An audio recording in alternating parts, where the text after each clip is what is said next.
आज आपल्या बावडा ग्रामस्थांच्या वतीनं हा एक घरगुती आणि एक कौटुंबिक सर्व ग्रामस्थांच्या वतीनं जिल्हा परिषद आणि पंचायत समितीच्या निवडणुका जी झाल्या त्याचा एक आपुलकीचा प्रेमाचा एक सत्कार आणि या सर्व सदस्यांना पुढच्या 5 वर्षासाठी सर्व ग्रामस्थांच्या वतीनं एक आशीर्वाद म्हणा किंवा शुभेच्छा म्हणा असा एक अतिशय स्तुत्य असा कार्यक्रम आपल्या गावामध्ये होतोय। आणि ह्या कार्यक्रमासाठी उपस्थित असलेले ज्यांनी आता मार्गदर्शन केलं ते पीडीसी बँकेचे संचालक आमचे सहकारी श्री आप्पासाहेब जगदाळे, राष्ट्रवादी काँग्रेस पक्ष तालुक्याचे अध्यक्ष श्री हनुमंतराव कोकाटे, या कार्यक्रमाला उपस्थित असलेले दत्ता मामा घोगरे, उदयसिंह पाटील, प्रशांत बापू, मयूर पाटील, पंडित आबा, महादेवराव घाडगे, त्याचप्रमाणे आदरणीय विश्वास काका, दादा आणि उपस्थित असलेले अजित टिळेकर, मनेश भाऊ, आपल्या गावचे सरपंच पल्लवी गिरमे, उपसरपंच रणजित घोगरे, रामभाऊ पाटील, विक्रम कोरटकर, राजेंद्र मगर, त्याचप्रमाणे संतोष सूर्यवंशी, दादासाहेब कांबळे, अनिल आप्पा, नंदकुमार पाटील, उमेश पाटील, बाळासाहेब मोहिते, सुरेश शिंदेसर, अमरदादा, पवनराजे घोगरे, विक्रम घोगरे, जयवंतराव सूर्यवंशी, उमेश सूर्यवंशी, नंदू गायकवाड, हरिभाऊ बागल, नामदेवराव घोगरे, दत्तात्रय सवाशे, दयानंद गायकवाड, शिवाजी पवार, बागल गुरुजी, समीर मुलानी, संजय घोगरे, नाव राहिलं तर माझा दोष नाही बरं का। आणि सगळेच उपस्थित, आता इतकी संख्या झाली आपल्याकडे त्यामुळे राग मानू नका, सगळेच आलेले उपस्थित आणि ज्यांचा सत्कार आपण या ठिकाणी केला ते बावडा जिल्हा परिषद गटातून निवडून आलेल्या अंकिता, त्याचप्रमाणे बावडा पंचायत समितीच्या उमेदवार धनश्री पाटील, पंचायत समिती लुमेवाडीचे निवडून आलेले उमेदवार शिवाजी उर्फ दादा मोहिते पाटील आणि आपल्या वडापुरी आणि माळवाडी जिल्हा परिषद मतदारसंघातून निवडून आलेले चिरंजीव यशराज आप्पासाहेब जगदाळे, सगळे पत्रकार आणि उपस्थित सर्व ग्रामस्थ बंधू भगिनी आणि सहकारी मित्रांनो, मी खरं म्हणजे सर्व ग्रामस्थांचं मनापासून आभार मानणार आहे की ज्याचा उल्लेख सुरुवातीला भैयाने आपल्या भाषणामध्ये केला।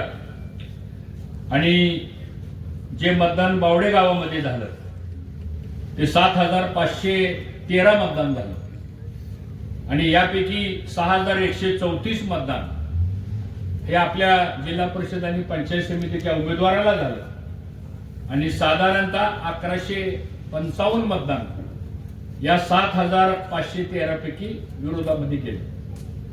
आणि लीड जर बघितला आपण तर जवळपास 5,000 मताचं लीड मला असं वाटतं बावडे गावाने दिलं, याबद्दल आपल्या सगळ्यांचं मी मनापासून या ठिकाणी आभार मानतो। मित्रांनो, आजपर्यंतच्या इतिहासामध्ये एवढं लीड कधी आपल्या ह्या ग्रामस्थांनी दिलं नाही, याबद्दल खरंच आपलं सर्वांचं कौतुक करावं तेवढं थोडं आहे। मी स्वर्गीय अजितदादा पवार यांच्या प्रतिमेला अभिवादन करतो। दादा 28 तारखेला दुर्दैवानं अपघातामध्ये त्यांचं निधन झालं आणि याच ठिकाणी आपण मला वाटतं 29 का 30 तारखेला आपण श्रद्धांजलीची सभा आपण घेतली। त्यामुळे दादाच्या आकस्मिकपणानं जाण्यानं या तालुक्याचे आमदार आणि राज्याचे कृषी मंत्री दत्तात्रय भरणे मामा असतील, आप्पासाहेब असतील, हनुमंतराव कोकाटे असतील, ते सिंह पाटील असतील आणि सर्व तालुक्यातल्या प्रमुख कार्यकर्त्यांनी, पदाधिकाऱ्यांनी एकत्रितपणानं निवडणूक लढवायची आणि एकत्रित आपण निवडणूक झाल्यानंतर सुद्धा आपण एकत्रित काम करायचं, हे अजितदादांनी सांगितल्यानंतर आपण सर्वांनीच मान्य केलं। आणि त्याचा प्रत्यय काय आला तर कालच्या 7 तारखेला ज्यावेळेस निकाल लागला, मतदान झालं 7ला आणि 9 तारखेला निकाल लागला, त्यावेळेस मला असं वाटतं महाराष्ट्रातल्या 12 जिल्हा परिषद मध्ये मतदान झालं, पण सर्वात जास्त मताधिक्यानं एक हाती मतदारांनी जर कौल कुणाच्या बाजूने दिला असेल तर तो इंदापूर तालुक्यातल्या राष्ट्रवादी काँग्रेस पक्षाच्या 24 उमेदवारांना या तालुक्यानं भरभरून मतदान केलं आणि होणाऱ्या मतदानातलं 80% मतदान हे घड्याळाला झालं आणि काही ठिकाणी 18%, काही ठिकाणी 19%, काही ठिकाणी 16% आणि काही ठिकाणी 21% एवढं मतदान फक्त या आपल्या 8 जिल्हा परिषद मतदारसंघामध्ये झालं. मतदान झालं 2,10,000. आपल्या उमेदवारांना मतदान पडलं 1,52,744 मतदान हे आपल्या उमेदवारांना मतदान झालं आणि साधारणतः 44,000वर काहीतरी मतं ही विरोधातल्या उमेदवारांना गेली. याचा अर्थ असा आहे की 20%च्या पेक्षा सुद्धा कमी मतदान या तालुक्यामध्ये विरोधकांना मिळालं आणि या तालुक्यातले 118 गाव आहेत, 335 बूथ आहेत. याची जर वर्गवारी बघितली आपण तर 1 किंवा 2 गावामध्ये 2 किंवा 3 मतदान केंद्रावर बूथवर फक्त आपण मायनस आहे. ह्याच्या व्यतिरिक्त सगळ्या बूथवरती सगळ्या गावामध्ये अपेक्षापेक्षा सुद्धा जास्त मतदान या तालुक्यातल्या जनतेनं भरभरून दिलेलं आहे आणि त्यामध्ये आपल्याही सगळ्यांचा त्यामध्ये खूप मोठा सहभाग आहे. याबद्दल खरंच आपलं सर्वांचं मनापासून या ठिकाणी आभार मानतो. आज इथं किसान बहुउद्देशीय संस्था बावडा, किसान सार्वजनिक वाचनालय, यशवंत विविध कार्यकारी सेवा सोसायटी बावडा, ग्रामपंचायत बावडा, शिवाजी एज्युकेशन सोसायटी बावडा, बाजीराव पाटील विविध कार्यकारी सेवा सोसायटी, हनुमान विविध कार्यकारी सेवा सोसायटी, गोपाळ उत्पादक संस्था, रत्नप्रभा देवी उत्पादक संस्था या सगळ्या संस्थेच्या पदाधिकाऱ्यांनी सुद्धा तिथं आज हे सत्काराचं नियोजन केलं. त्याचबरोबर आपल्या गावातल्या ज्या सामाजिक संघटना आहेत याचाही उल्लेख करणं आवश्यक आहे.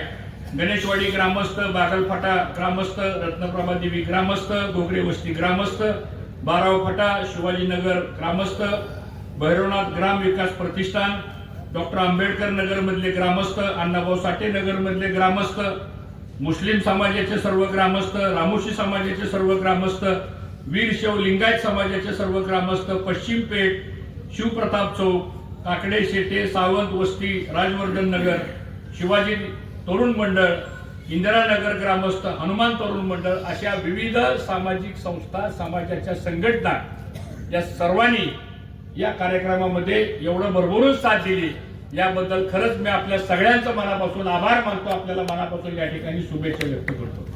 मित्रांनो, वेळ खूप झालेला आहे. मी काही जास्त वेळ आपला भाषणामध्ये घेणार नाही, पण आज इथं माझं भाषण झाल्यानंतर ह्या सगळ्यांना काही सत्कार करायचे असल्यामुळं त्यामुळं नंतर त्या पद्धतीने भया आपण सगळ्यांचे सत्कार इथं करा, कारण बरीच लोक आलेले आहेत, त्यांना पण या ठिकाणी सत्कार करायचे. उद्या 19 फेब्रुवारीला छत्रपती शिवाजी महाराजांची जयंती आहे. त्या निमित्तानं सुद्धा कार्यक्रम आपण सालाबाद प्रमाणे आपण हायस्कूलवरती ठेवलेला एक भव्य पुतळा आपल्या सगळ्यांच्या सहकार्यातून आपण उभा केलेला आहे. तिथेही काही सत्कारांचे कार्यक्रम ठेवले, त्या कार्यक्रमाला सुद्धा आपण सर्वांनी यावं. त्याचबरोबर आपल्या गावातल्या तरुण मंडळींनी शिवजयंतीचा एक कार्यक्रम ठेवलेला आहे, त्याची उद्या संध्याकाळी भव्य मिरवणूक आहे, त्याच्यामध्ये आपण सर्वांनी सहभागी व्हावं. आणि हे सगळे जे उत्सव आहेत हे सगळ्यांनी एकत्रितपणाने येऊन जर केले तर त्याला अधिक आपल्याला मदत होईल असं मला या ठिकाणी म्हणावंसं वाटतं. मित्रांनो, आता ह्या निवडणुका झाल्या, सगळी मंडळी आता इथं उपस्थित आहेत. मला असं वाटतं की आता आपल्या तालुक्यामध्ये जिल्हा परिषदची सत्ता, एक हाती सत्ता आता आपल्या ताब्यामध्ये आली. 51 घड्याळावरची चिन्ह निवडून आलेले आहेत, एक तुतारीवरती निवडून आलाय, म्हणजे 52 सदस्य आज आपल्याकडे आहे. परवाच बारामतीला मी, मामा, आप्पासाहेब, हनुमंतराव आम्ही सगळे गेलो, सगळे सदस्य होते बरोबर. सुनीत्रा वहिनींच्या बरोबर एक चर्चा झाली, जिल्ह्यातले पण सगळे होते आणि एकत्रितपणानं बसून पुढची 5 वर्ष जिल्हा परिषदचा जो कारभार आहे, पंचायत समितीचा जो कारभार आहे, तो एक वेगळ्या पद्धतीने आपल्याला चालवावा लागणार आहे. मला सर्वांना या ठिकाणी सांगायचंय, आता हे सगळे तरुण सदस्य आहेत, म्हणजे आमची कल्पना अशी आहे की 1-2 दिवसाचा ट्रेनिंग प्रोग्राम यशदामध्ये या सगळ्या निवडून आलेल्या सदस्यांचा आपण त्या ठिकाणी घेणार आहोत कारण योजना एवढ्या आहेत, मला असं वाटतं या सगळ्या योजनेची माहिती पहिल्यांदा आपण या ठिकाणी घेतली पाहिजे. त्यामुळे जिल्हा परिषदची आता लवकरच पंचायत समितीची निवड होईल, पहिल्यांदा सभापती उपसभापतीची, त्यानंतर मग अध्यक्ष आणि उपाध्यक्षाची निवड होईल. अध्यक्ष उपाध्यक्षाची निवड झाल्यानंतर सब्जेक्ट कमिटी विषय समिती असतात, त्या विषय समित्यांच्या निवडणुका होतील. 4 विषय समिती आहेत, अध्यक्ष उपाध्यक्ष 2 आहेत, असे एकंदरीत 6 पदाधिकारी जिल्हा लेवलला आणि सभापती आणि उपसभापती हे तालुका लेवलला असे पदाधिकारी आपल्याला निवडायचे. एकत्रित बसून आपल्याला त्या संदर्भातला निर्णय होईल आणि मला असं वाटतं खऱ्या अर्थानं चांगल्या पद्धतीनं आपल्याला हे प्रशासन हे आपल्याला चालवायचे सांगतो. आज इथं सदस्यांना मला एवढंच सांगायचं या ठिकाणी की तुम्ही तुमच्या कामाचा फोकस जो आहे, कारण आम्ही पण जिल्हा परिषद मधून पुढे गेलो आहे, तुमच्या कामाचा फोकस हा त्या गावातला सामान्य माणूस असला पाहिजे. त्या गावातला सगळ्या जाती धर्माचा माणूस हा तुमचा कामाचा फोकस असला पाहिजे. तुम्ही मोठ्या कामांची चर्चाच करू नका. कुठं मोठा रस्ता लागेल तुम्हाला, कुठं मोठा एखादा बंधारा लागेल, कुठं एखादा मोठं सबस्टेशन लागेल, ती बघू आम्ही. त्याच्यात वेळ वाया घालवू नका. तुम्हाला मागणी केली आम्हाला सांगा, आम्ही बघू ती मामा आम्ही साहेब सगळे बसून बघू आम्ही.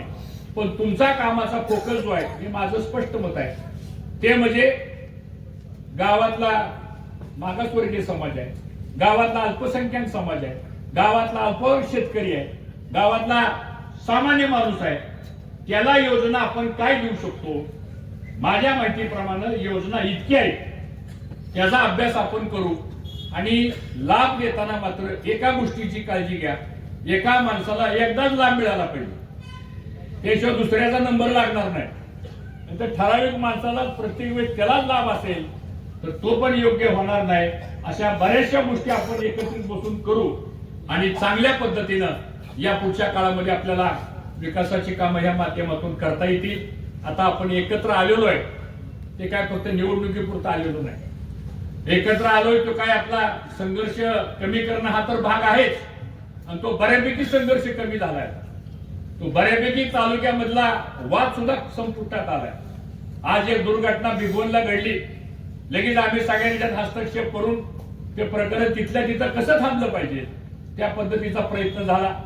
नाहीतर कारण नसताना 2 समाजामध्ये लगेच वाद निर्माण झाला असता. सोशल मीडियामधनं काही बातम्या बाहेर आल्या असत्या आणि त्याची किंमत तुम्हाला आम्हाला मोजावी लागली असती. उद्या शिवजयंतीचा कार्यक्रम आहे. छत्रपती शिवाजी महाराज ह्या जगामध्ये अनेक राजे महाराजे होऊन गेले, पण आज जगाच्या कोणत्याही कानाकोपऱ्यात जर गेला एकाच राजाचं नाव घेतलं जातं, ते म्हणजे छत्रपती शिवाजी महाराजांचं नाव घेतलं जातं. आणि आज त्यांची जयंती उद्याच्याला आहे, ती सुद्धा सगळ्या जाती धर्मानं एकत्रितपणा घेऊन आपल्याला पार पाडायची. हे मी काय सांगतो, कारण विकासाबरोबर सामाजिक सलोखा सुद्धा महत्वाचा आहे, सामाजिक शांतता सुद्धा महत्वाची आहे. गावागावामधला सगळ्या समाजाचा एक आवाज असणं ही संस्कृती आपल्याला मोठ्या भाऊंच्या काळापासून मिळालेली आहे आणि मला असं वाटतं ते काम सुद्धा आपल्याला या पुढच्या काळामध्ये करायचं आहे. आज इथं मगाशी मला तापसच गेल्यात, म्हणजे मी त्यांनाही बोलणार आहे, मी भरणे मामाशी पण परवा दिवशी फोनवर बोललो. आता राज्य सरकारची कर्जमाफीची हालचाल सुरू झाली, त्यामुळे जेवढ्या आपल्या गावातल्या तालुक्यातल्या विकास सोसायटी आहेत, मी यारला आणि बीडीआरला सुद्धा हनुमंतराव काल बोललो, मी पुण्यामध्ये मी कमिशनर सहकार आयुक्ताला सुद्धा बोललो. मी ते म्हणजे आम्ही आता माहिती गोळा करतो सगळी. माझं म्हणणं असं आहे, जी काय असेल नसेल ती 30/6 पर्यंतची सगळी माहिती ऑनलाईन ती एकदा राज्य सरकारकडे जाऊ दे.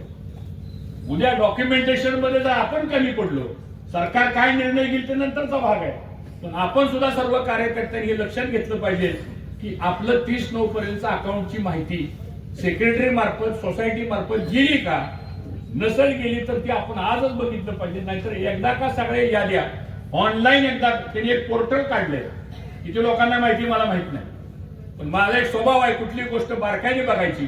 तर त्या पोर्टल मध्ये जर आपण ऑनलाईन जर ह्या सगळ्या नोंदी नाही केल्या आणि उद्या एक 25-30 हजार कोटीची कर्जमाफी झाली, मग आपण जागा होणार नाही का, आमचं नाव कसं काय आलं नाही त्याच्यामध्ये, आणि मग हिथं वाद घालण्यात काय अर्थ आहे सरकार. मग ह्या गोष्टीकडे सुद्धा अधिक बारकाईने लक्ष देण्याची गरज आहे. दुसरा मुद्दा महत्वाचा आहे, शेटपळ तलावाचा, ज्याचा आबा चांगला निकाल झाला, तुमचं अभिनंदन. पण आता हा निकाल झाला म्हणजे आता लढाईला खरी सुरुवात झाली आता. कारण एक ऍक्शन झाली, त्या ऍक्शनला उद्या रिॲक्शन येणार आहे, त्या रिॲक्शनला उद्या पुन्हा ऍक्शन येणार आहे. मला असं वाटतं या बाबतीमध्ये सुद्धा थोडी काळजी आपल्याला घेण्याची आवश्यकता आहे. त्या निर्णयामध्ये एक महत्वाचा निर्णय जो माझ्या दृष्टीने आपल्या सगळ्यांच्या दृष्टीने महत्वाचा झालेला आहे. 2014ला जे जाहीर प्रकटन काढलं होतं, ते जाहीर प्रकटनामुळेच ह्या 152 परवानग्या आल्या. तर जाहीर प्रकटनच रद्द करावा अशा प्रकारचा एक महत्वपूर्ण निर्णय हा त्या MWRRच्या माध्यमातून झालेला आहे. त्याची सगळी माहिती आपण घेऊ आणि त्याला लागणारं उद्या कॅबिनेट दाखल करणं, पुढच्या ज्या प्रोसेस आहेत त्या निश्चितपणानं आपण करू. परंतु शेटपळ तलाव हा ह्या 12-14 गावाची आर्थिक संजीवनी आहे ती खरं म्हणजे. आणि ते जर आपल्याला जर अडचणीचं झालं तर मग मात्र इतकं शाश्वत आणि इतकं सोपं इरिगेशन देशात नाही कुठं सांगतो तुम्हाला. हा म्हणजे 10,000 एकराचं इरिगेशन आणि ते सुद्धा 30 लाख रुपये आहे बरं का सांगतो. हा त्याचं जर सगळा हे बघितला, मी त्याचा आराखडा पण तयार केलाय सगळा. त्याच्यामध्ये काही गोष्टी आपल्याला कराव्या लागतील तर ते आपण बसून या ठिकाणी आपण करू. दुसरा मुद्दा जे आप्पासाहेबांनी मांडला की भीमा नदी आणि नीरा नदीच्या संदर्भात सुद्धा हे बंधारे जे आहेत आपले सगळे, त्या बंधाऱ्याच्या बाबतीमध्ये लवकरच आपण एक बैठक घेऊ. आणि हे बंधारे आपल्याला एक नवीन टेक्नॉलॉजी आलेली आता आपल्याला, त्या टेक्नॉलॉजी प्रमाणे एक 3 वर्षाचा आराखडा हा आपल्याला करावा लागेल. आणि माझं मत असं आहे की एप्रिल अखेरपर्यंत ह्या बंधाऱ्यामध्ये दरवर्षी हे पाणी राहिलंच पाहिजे, तरच आपण जिवंत राहू शकणार आहे. नाहीतर आपलं इरिगेशन होणारच नाही सांगतो तुम्हाला. कारण भाटघरलाही मर्यादा आहे. भाटघरचा तर प्रश्न अजून वेगळा आहे. नीरा देवधरच्या संदर्भातला प्रश्न अजून गंभीर आहे. उद्या खडकवासल्याचं पाणी तर येईल का नाही अशा प्रकारची फार मोठी शंका आहे. संसर्गकडचाही विषय बऱ्यापैकी आता अडचणीमध्ये आलेला आहे. तर हे विषय सुद्धा थोडा आम्ही प्रशासनामध्ये बरेच वर्ष काम केलेलं असल्यामुळं कुठेतरी आता एकत्रितपणानं मला वाटतं ह्या प्रश्नाकडे आपल्याला लक्ष देण्याची अत्यंत गरज आहे. हे मला प्रामुख्याने या ठिकाणी सांगायचंय. 22 गावाचा शेतीचा पाण्याचा प्रश्न सुद्धा हा सुद्धा खूप ऐरणीवर आलेला आहे. आणि तो जर प्रश्न सोडवायचा असेल तर काय 2-3 शॉर्ट टर्म मेजर्स आहेत, जरा तात्पुरते निर्णय म्हणतो आपण, आणि 2-3 लॉंग टर्म निर्णय आपल्याला घ्यावे लागतील. तर त्याच्याबद्दलही आपले जलसंपदा मंत्री राधाकृष्ण विखे पाटील आज सकाळी सुद्धा माझं त्यांचं बोलणं झालं. ते मला म्हणजे 23-24 तारखेला मी वेळ देतो, एक 10-20 जण आपण मुंबईला जाऊ आणि मग तिथं त्यांच्याशी बोलणं करू. त्यांचंही आपल्याला सहकार्य मिळेल. ठीक आहे, पक्ष वगैरे काय असतील इकडे तिकडे तो भाग सोडून द्या, पण व्यक्तिगत संबंधावरती सुद्धा आपल्याला या गोष्टी आपल्याला कराव्याच लागतील. आवश्यकता पडली तर राज्याच्या मुख्यमंत्र्यांपर्यंत सुद्धा आपल्याला जावं लागणार आहे. शेवटी ही विकासाचे प्रश्न आहेत, ते काय कुठल्या एका पक्षाचे प्रश्न नाहीत. ह्या सगळ्या कामामध्ये सुद्धा मला असं वाटतं आपल्याला खूप चांगल्या पद्धतीनं नियोजन करावं लागणार आहे. आणि ती जी गाळपेर जी आहे सगळी बॅकवॉटरच्या संदर्भातली, कारण यशराजचा मतदारसंघ जो तिकडचा आहे त्या भागातला एक पंचायत समिती तर सगळी बॅकवॉटरचीच आहे. तर तिथं सुद्धा आता मला वाटतं परवा कांदलगावला 1000-1200 लोकांची बैठक झाली. आता चिंदादेवीला एक बैठक होती, पळसदेवला एक बैठक होणार आहे आणि एक मोठं आंदोलन कदाचित त्या सगळ्या परिसरामधलं उभा राहील असं चित्र मला या ठिकाणी दिसतंय. अभयारण्यापेक्षा सुद्धा मोठं संकट त्या बॅकवॉटरच्या संदर्भामध्ये आलेलं आहे. ते सुद्धा आपल्याला कसं डायल्यूट करता येईल किंवा डिफ्यूज करता येईल त्या संदर्भातला सुद्धा मार्ग हा तुम्हाला आम्हाला सर्वांना काढावा लागणार आहे. आज आपल्या तालुक्यामध्ये तरुण वर्ग हा मोठ्या प्रमाणात पुढे येतोय. आता जंक्शनची MIDC 1000 एकराची मंजूर झाली. मला असं वाटतं की जी एक बैठक आपल्याला मामांशी चर्चा करून घ्यावी लागेल. आणि त्या जंक्शनच्या MIDC मध्ये माझं तर मत वेगळं आहे. त्या जंक्शनच्या MIDC मध्ये आपल्या तालुक्यामधले जे वर्कशॉप्स आहेत, जवळजवळ 400 ते 500 वर्कशॉप आपल्या तालुक्यामध्ये आहेत. या सगळ्या वर्कशॉपच्या लोकांना आपण एकदा बोलवू. हे सगळे आपलेच कार्यकर्ते, कोणाचं 200 लोकांचं वर्कशॉप आहे, कोणाचं 300 लोकांचं वर्कशॉप आहे. त्या वर्कशॉप लोकांना जर त्या MIDC मध्ये 2-2, 5-5 एकराचं प्लॉटिंग पाडून त्यांना जर त्या वर्कशॉप मध्ये जर आपण प्राधान्य दिलं आणि काही डी झोनच्या काही सवलती 75% पर्यंत डी झोनच्या सवलती येतात. म्हणजे आपण C झोन मध्ये मोडतोय, आपण काय डी मध्ये मोडू शकत नाही. तर C झोन मध्ये तुम्ही जर 100 रुपये गुंतवले तर 75 रुपयापर्यंत टॅक्सेशन मध्ये गव्हर्नमेंट तुम्हाला सवलत देतं पुढच्या काळामध्ये. तर त्याचा फायदा मला वाटतं त्या MIDC मध्ये आपल्याला करता येईल. आणि काय दुसरे आम्ही काय उद्योग जर आणले तर रोजगारचा प्रश्न तरुण मुलांचा जो आहे तो ह्या माध्यमातून निश्चितपणानं सुटेल, हे मला प्रामुख्याने या ठिकाणी सांगायचंय. तिसरा महत्वाचा मुद्दा आहे की आपलं सगळ्याचं अर्थकारण शेतीवरती अवलंबून आहे. शेतीला पहिलं काय लागतं तर पाणी लागतं. पाण्याची व्यवस्था प्राधान्याने करावं लागेल. दुसरं काय लागतं तर वीज लागते. आता कालच माझ्याकडं रत्नप्रभा वस्तीनं आगल्या वस्तीचा धरू पडली कुठे नाही काही भैया त्यांचा फोन आलता की तिथलं ती मला वाटतं रात्रीची लाईट केली आता तुम्हाला.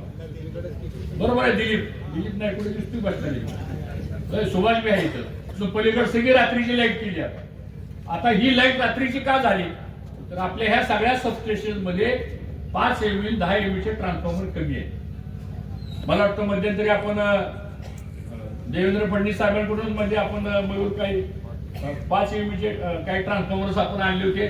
जाता येता हायवेला बघा लोणीच्या सबस्टेशनला 2 ट्रान्सफॉर्मर येऊन पडले तिथं. सांगण्याचा उद्देश असा आहे की 5 MV चा ट्रान्सफॉर्मर 6 कोटीला बसतो, 10 MV चा ट्रान्सफॉर्मर 10 कोटीला बसतो.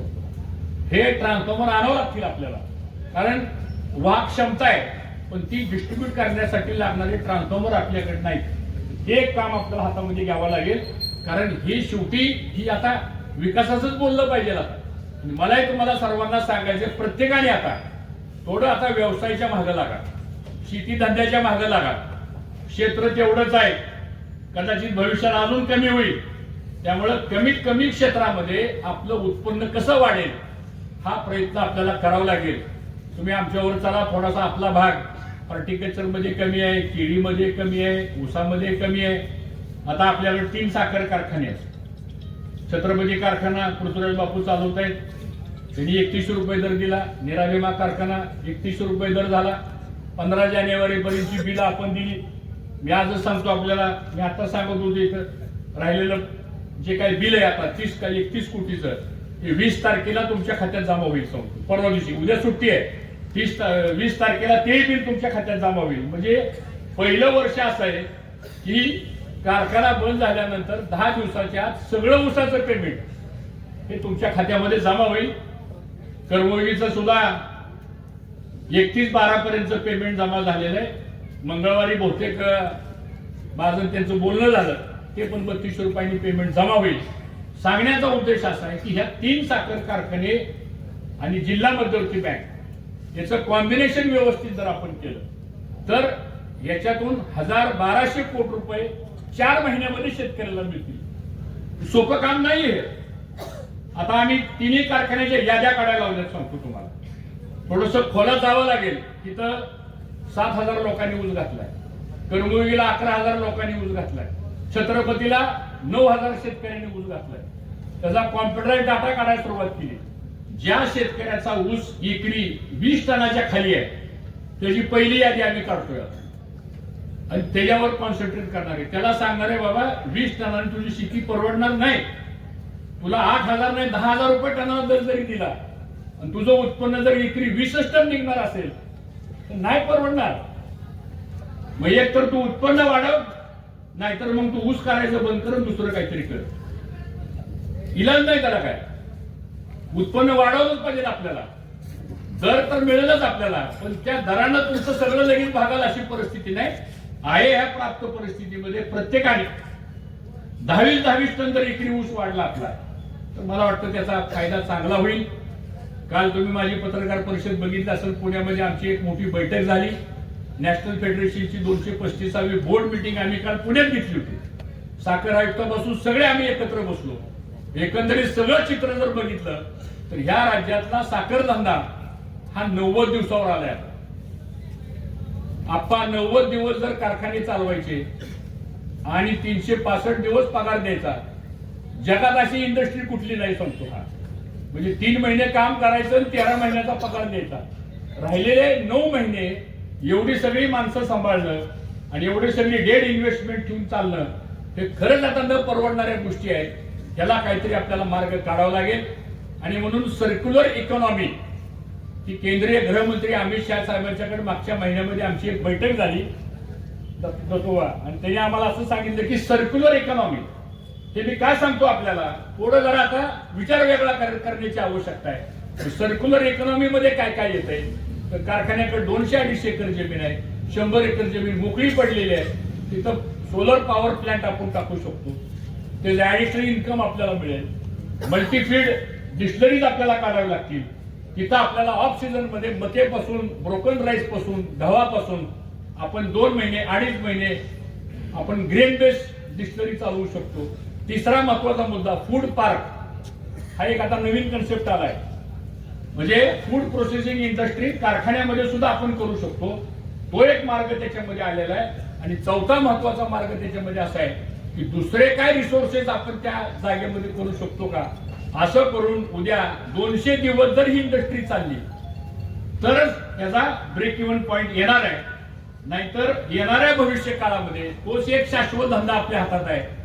आता मी काल माहिती घेतली, 2470 कोटीची एफआरपी अजितराव द्यायची राहिली. काल यादी आली, आयुक्ताकडून आली, देश पातळीवर 7000 कोटीची एफआरपी द्यायची राहिली. कारण दिलेला दर आणि साखरेचं उत्पन्न हे मॅचच होत नाही. आता काल केंद्रानं 5 लाख टनाला एक्सपोर्टला परवानगी दिली. आज सकाळचं लंडन मार्केट आपण मोबाईलवर बघू शकता, उमेश तुम्ही सुद्धा बघू शकता की लंडन मार्केट आज सकाळचं जे आहे ते 372 सेंट्स आहे. 372 सेंट्सचा जर इंडियन करन्सी मध्ये जर ट्रान्सफर आपण केलं तर 3425 रुपये आज थायलंडचा साखरेचा दर आहे, मेक्सिकोचा साखरेचा दर आहे, बांगलादेशचा साखरेचा दर आहे. आता बांगलादेशमध्ये 10 लाख टन साखर लागणार आहे. आता तिथं नवीन राष्ट्राध्यक्ष काल निवडून आले, पण तिथला साखरेचा दर जर बघितला आपण तर ते आपल्याला 28 रुपये बसतो. इथं 28 रुपये साखर देऊन चालेल का? इथं दर दिला 31 रुपये, त्यांना साखर जर 28 द्यायची म्हटलं तर हे सगळं गणित जे आहे हे कुठेतरी आपल्याला आता थोडंसं गांभीर्याने लक्ष द्यावं लागणार आहे. ह्याला पर्याय काय, पर्याय काढतोय आपण. एमएसपी वाढवली पाहिजे, इथेनॉलचे दर वाढवले पाहिजे. आता 1054 कोटी लिटर इथेनॉलचं टेंडर निघालं. दुर्दैवानं ग्रेन बेसला इथेनॉल जास्त जायला लागलं. त्यांना द्यायला आमची हरकत नाही, कारण मका पिकवणारा शेतकरी महत्वाचा आहे, ब्रोकन राईस पिकवणारा शेतकरी महत्वाचा आहे, पण त्याबरोबर ऊस पिकवणारा शेतकरी सुद्धा तितकाच महत्वाचा आहे, कारण ती संख्या 6 कोटी आहे त्या देशामध्ये. म्हणून सांगण्याचा उद्देश एवढाच आहे की हे मार्ग सुद्धा आपल्याला काढावे लागतील. दुसरा पर्याय, आता लोक केळीकडे वळलेले आहेत, पण सारखं आमच्याकडे कार्यकर्ते भेटतात, आम्हाला त्या अभयजेनला फोन करा आणि रोपं द्यायला सांगा. ती म्हणतो 3 वर्ष मी रोपं देऊ शकत नाही. ती वस्तू तिथे मग टिश्यू कल्चरचं बघावं लागेल आपल्याला. आता काल परवा पवार साहेबांनी, कालच मी पवार साहेबांना भेटलो, 5 मिनिटं भेट झाली माझी. आता ऑस्ट्रेलियाला आम्ही 4 जण चाललोय परवा, म्हणजे मला वाटतं काहीतरी 8 तारखेला. ऑस्ट्रेलियाला का चाललोय आम्ही, तर ब्रिस्बन, सिडनी आणि मेलबर्न या 3 ठिकाणी आंतरराष्ट्रीय खूप मोठा रिसर्च झालाय ऊसाच्या बाबतीमध्ये. तर तिथं एक सायंटिस्ट घेऊन आम्ही चाललोय. मी बाळासाहेब थोरात, आम्ही 4-5 जण चाललोय. सांगण्याचा उद्देश असा आहे की तिथली काय टेक्नॉलॉजी आहे ती इथं आपण आणू शकतो का. आता एआयचं निघालंय. आता मी प्रयोग म्हणून दुसऱ्याला सांगण्यापेक्षा मी शाहीबाग मध्ये एआयवर यूज केलाय. एक 15 दिवसांनी तुम्हाला सगळ्याला बोलवतो की या बघायला तिथं. मी तर काय बांधावरचा शेतकरी, मी काय रोज तिथं जात नाही. पण उद्या आपल्याला 100 टन 120 टन ऊस काढल्याशिवाय खरंच पर्याय राहिलेला नाही आपल्याला. आता दुसरा विषय आहे दूध धंद्याच्या संदर्भातला. मला या भागातल्या सगळ्या लोकांना सांगायचंय, तुम्ही जरा आता तरुण मुलांनी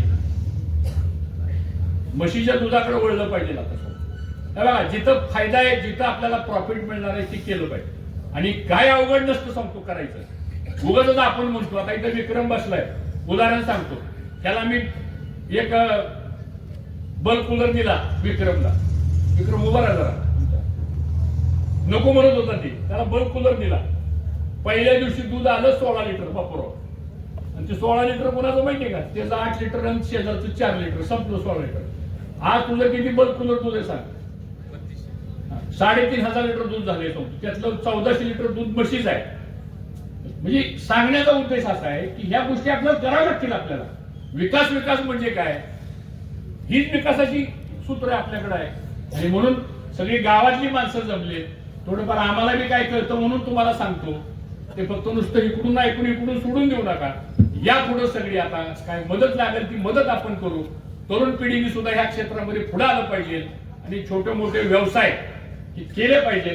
ठीक आहे, बावडे गावाची भौगोलिक परिस्थिती काय, त्या गावातलं 50% लोकसंख्या ही मजूर वर्गाची आणि राहिलेले 50% हे शेतकरी येतो.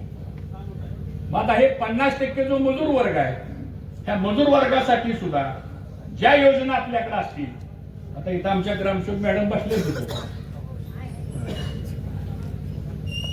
आता ग्रामपंचायतच्या योजना, आता आम्ही ग्रामसभा बोलवली तर ग्रामसभेला येतच नाही कोणी सांगतो आणि भांडण लगेच सांगतो तुम्हाला कसा गावाचा विकास होणार आहे. हे सगळं बदलावं लागेल आपल्याला. गाव लेवलला सुद्धा एकत्र बसावं लागेल. माणसाने प्रत्येक गोष्ट ही विकासावरच बोलली पाहिजे, हे माझं मत आहे फक्त. आणि काढू मार्ग, आपण कोणाची शंका असेल या बोला, मार्ग काढू, चर्चा करा, तुमचे प्रॉब्लेम सांगा, त्यातनं आपण पुढे जाऊ. तरच ह्या गावाचा आणि ह्या सगळ्या परिसराचा विकास हा चांगल्या पद्धतीने मित्रांनो या ठिकाणी होऊ शकणार आहे. आता पुढच्या काळामध्ये राज्य सरकारची आर्थिक परिस्थिती, कालच मला एक जण सांगत होता, 1,86,000 कोटी रेव्हेन्यू डिफिशिट आहे, 8,55,170 कोटीचं बजेट आहे. आता कदाचित ते बजेट देवेंद्र फडणवीस मांडतील सभागृहामध्ये, उद्याच्या 6 तारखेला काहीतरी बजेट आहे. पण ह्या सगळ्या गोष्टीचा अभ्यास जर आपण केला तर कुठेतरी आपल्याला आता केंद्राच्या पण काही योजना आपल्याला आणाव्या लागतील. इरिगेशनच्या बाबतीत पण योजना फार आहेत सेंट्रल गव्हर्नमेंटच्या, त्याही आणावं लागतील आपल्याला. ती चर्चा आपले विजय घोगरे आपले एसी होते, आता ते रिटायर झालेले आहेत, अतिशय हुशार माणूस आहे. 2 वेळा आमची त्यांची बैठक झाली, त्यांचा आपण अभ्यास करू. इथं धुमाळ साहेब आहेत आपल्या कृष्णा खोरे विकास महामंडळामध्ये, कपोले साहेब आहेत, काही सेक्रेटरी आहेत तुमचे मुंबईला, चांगले अधिकारी आहेत, आपले त्यांचे परिचय आहेत, त्यांनी आमच्यावर बरेच वर्ष काम केले प्रशासनामध्ये. सांगण्याचा उद्देश असा आहे की ह्या सगळ्या गोष्टी आपल्याला एकत्रितपणाने कराव्या लागतील. आणि हे सगळं करत असताना आम्ही बर्णे मामा असतील, आप्पासाहेब असतील, हनुमंतराव बाबा असतील, सगळी मंडळी निश्चितपणाने चांगल्या पद्धतीने आपण या ठिकाणी आपण काम करू. एवढेच मला या निमित्तानं आपल्याला ग्वाही द्यायची. आता निवडणूक संपली, राग लोभ द्वेष सगळा विषय संपला. ज्याचं योग्य काम असेल ते काम करा, कुणाची अडवणूक करू नका. एखाद्याने विरोध केला म्हणून त्याच्यावर काय राग धरू नका. ठीक आहे, चालतं. शेवटी लोकांनी भरभरून आपल्याला मतदान केलेलं आहे आणि मला आनंद आहे की आज आपल्या बावड्या गावामध्ये ह्या परिसरामध्ये सगळी मंडळी, भैया असेल, मयूर असेल, बापूराव असतील, आबा असतील, गाडगे असतील, सुरेश शिंदे असतील, मनोज पाटील, सगळी आणि ह्या गावातली आमची सगळीच मंडळी एकत्रितपणानं खूप चांगलं नियोजन गावात केलं आणि त्याच गावामध्ये कुठेही कटुता न येता चांगलं मताधिक्य आपण घडवलं आणि तीच परिस्थिती अख्ख्या 16 गावामध्ये सुद्धा झालेली आहे. ते मला या निमित्तानं आपलं सर्वांचं अभिनंदन करायचंय. आता तिन्ही सदस्यांना मला सांगायचंय की तुम्ही आता 1-2 दिवस थोडा आभार भेटीचा दौरा प्रत्येक गावात जाऊन या, प्रत्येक ठिकाणी निरोप देऊन त्या मतदारांचे जाऊन आपण त्या ठिकाणी आभार मानले पाहिजे. आणि मग जिथं जिथं जाल तिथं तिथं कुणी जर मागणी केली तर ती डायरीमध्ये लिहून घ्या की ह्या वस्तू दादा ही मागणी आहे. उद्या बोरवेलचं काम असेल, हापशाचं काम असेल किंवा आता परवा मनरेगा मधून अजितराव एक योजना आली ती म्हणजे गायगोट्याची योजना आली. तर ती मनरेगाचं एवढं बजेट आहे मनरेगाचं, त्या एक भोसले मॅडम आहेत त्या त्याच्या तहसीलदार आहेत, त्या परवा मला भेटल्या आणि ते मला म्हणल्या भाऊ इतकी मोठी योजना आहे, तुम्ही जर हा तालुका जर घेतला तर ह्याच्यामध्ये पाहिजे तेवढा निधी मी देते. पण त्या पंचायत समितीत पण दादा बघावं लागेल. तिथं मी काय होतं एखादं प्रकरण करायचं म्हणलं की काय चालतं तिथं ते आपल्या सगळ्यालाच माहिती आहे. हे आता सगळं बंद करावं लागेल सगळं आपल्याला. आणि म्हणून जिल्हा परिषद पंचायत सदस्यांना माझी एक सूचना आहे की अंगणवाडी सेविका, अंगणवाडी मदत आणखीला गाडीत मग ते सांगत होतो 0 ते 6 वया गटातला जो बालक वर्ग आहे, जो उद्या आपलं भविष्य आहे, बिचारी गरीब आहे, त्यांच्याकडे उत्पन्नाचं साधन नाही काय, ह्या अंगणवाड्या आणि मदतनीस आणि त्याच्यावरचा पर्यवेक्षक सुपरवायझर ज्याला म्हणतो आपण, त्याचं एक तुम्ही या भागातली एक बैठक घ्या. यश तू सुद्धा तुझ्या गटामध्ये सगळ्या अंगणवाडी सेविका मदतीचं 1 दिवसाची कार्यशाळा घ्या. काही एनजीओला आम्ही बोलवतो, त्यामध्ये काही योजना केंद्र सरकारच्या त्यांच्यापर्यंत आपण मांडू आणि मग वैद्यकीयच्या बाबतीत सुद्धा आपल्याला लक्ष घालावं लागेल. प्राथमिक शिक्षण सुद्धा हे तुमच्या नियंत्रणाखाली असलं पाहिजे आणि आहेच ते. पण तो शिक्षक त्याच्याबद्दल बी आपण चर्चा केली पाहिजे. त्यांनी पण नवीन पिढी चांगल्या पद्धतीनं घडवली पाहिजे. आता आम्ही सुद्धा ह्या प्राथमिक शाळेत आम्ही दुसरीपर्यंत शिकलोय समजा. त्यावेळेचा जो दरारा होता तो गुरुजीचा, ती काय न सांगण्यासारखा होता समजा. आता इतकी अवघड परिस्थिती झाली, त्यामुळे थोडं लक्ष घालावं लागेल आपल्याला. त्यांचं काय असेल त्यांनाही समजून घेतलं पाहिजे. आता आरोग्याच्या बाबतीमध्ये आता इथं आपलं ग्रामीण रुग्णालय, पहिलं काम आपण आबादी हातात घेऊ सगळं पाहिजे बरं का. ग्रामीण रुग्णालयाचं इतकं अवघड झालंय त्या ग्रामीण रुग्णालयाचं. एवढी मोठी इमारत आपण बांधली, 8 कोटी रुपये वर्ल्ड बँकेतून आपण आणले. 400-500 ओपीडी व्हायला पाहिजे आपल्या ह्याच्यामध्ये. आणि मग काही 2 ओटी आहे, 2 ऑपरेशन थिएटर्स आहेत. स्नेक बाईट असेल, डॉग बाईट असेल. आता इनामदार डॉक्टरकडे रोज 10 पेशंट स्नेक बाईटचे संपूर्ण. आणि ती गोहणं जर चावला काय होतं ती काय वेगळं सांगण्याची गरज नाही. ह्या गोष्टीवर सुद्धा मला वाटतं आपल्याला अधिक लक्ष द्यावं लागणार आहे. आणि म्हणून थोडंसं सगळं आपण बसून या गोष्टीचं आपण व्यवस्थितपणाने नियोजन करू, एवढंच मला या निमित्तानं सांगायचंय. शिक्षणाच्या बाबतीमध्ये तुम्ही माझी आपल्या सर्व आलेल्या लोकांना एक माझी सूचना आहे आणि मी अधिकाऱ्यांना सांगतो, आपली घरातली पुढची पिढी ही शिकलीच पाहिजे. संपतो परिस्थितीची कारण सांगू नका. उगाच आपण 10, 12, 14 वर्षाची मुलं ही आपण कामाला लावतो, ही चुकीच आहे. हा बालमजुरीचा कायदा आहे. तुम्ही त्याचं शोषण करताय, आपल्याच पुढची पिढी आपण बरबाद करतोय. आणि याकडे सगळ्या सुविधा आपल्याकडे आहेत, का आपली मुलं शिकत नाहीत? शिकल्याशिवाय पर्याय नाही, हे लक्षात ठेवा तुम्ही. शिक्षण हे शेवटपर्यंत आपल्याला शिदोरी म्हणून आपल्या बरोबर राहणार आहे. त्या गोष्टी आता अधिकारवानांनी सांगावं लागतील आता आपल्याला. आणि शेवटचा मुद्दा असा आहे की थोडं व्यसनापासून सुद्धा आता नव्या पिढीने सुद्धा बाजूला राहिलं पाहिजे. थोडं त्याचा पण एक चांगल्या प्रकारचा मार्गदर्शन आपल्याला करावं लागेल. नवीन पिढी तेवढी शोषक राहिलेली नाही. थोडं बोललं तर माणसाला राग येतोय. मोबाईल दिला नाही म्हणून सुद्धा काही मुलं आत्महत्या करतात. ही सुद्धा एक सामाजिक प्रश्न आहेत सगळे आपले. हे नुसतं आपण निवडणुकीपुरतं बोलतो अशांना काय भाग नाही. आपण एका कुटुंबातली माणसं आहे. मला असं वाटतं या सगळ्या गोष्टीचा येणाऱ्या पुढच्या काळामध्ये सगळ्यांनी विचार करून वागण्याची आवश्यकता आहे. आणि म्हणून पुन्हा एकदा आपण भरभरून मतदान केलं याबद्दल सर्वांचं मी मनापासून या ठिकाणी आभार मानतो.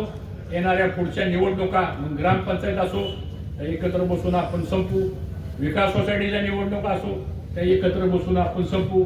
आज तहसीलदारकडं मी माहिती घेतली, 927 प्रकरणं पेंडिंग आहेत नुसते रस्त्याची संपू. तहसीलदार हिरिंगच लावत नाही.